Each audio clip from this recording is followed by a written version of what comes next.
When setting a round brilliant diamond in a four-prong setting, there is some debate among stone setters on how to orientate the stone, also known as squaring the diamond. Some feel it should be set square on, while others feel it should be off square. These terms are derived from the fact that if you look straight down on a round brilliant diamond, the table facet and the star facets, when combined together, create a square. There are two overlapping squares created by the table and the star facets, which form an 8-pointed star. To set the stone square on, you would set the prongs over the facet line between the upper girdle facets, and the prong would point directly at the corners of one of the two squares. This would line up the square evenly between the four prongs, which looks very pleasing to the eye. To set the stone off square, you would rotate the stone slightly and set the prongs onto the bezel facets, which are the large kite-shaped facets on the crown. Although setting the stone square on is slightly more pleasing to look at, I prefer to set large round brilliant diamonds in four-prong settings off square.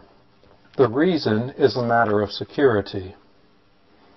If you set a stone square on, the prong is placed directly on the facet line between the upper girdle facets.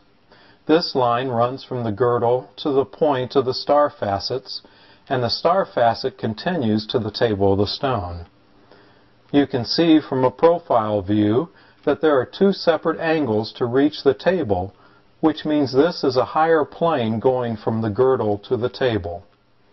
If you set the stone off square, you are setting the prong on the bezel facet, which creates a straight line from the girdle of the stone to the table, which is the lower plane.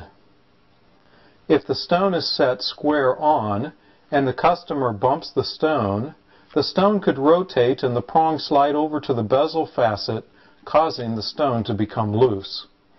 If the prong is placed down tight on the bezel facet, it is set to the lowest point on the crown, and the stone cannot rotate or become loose.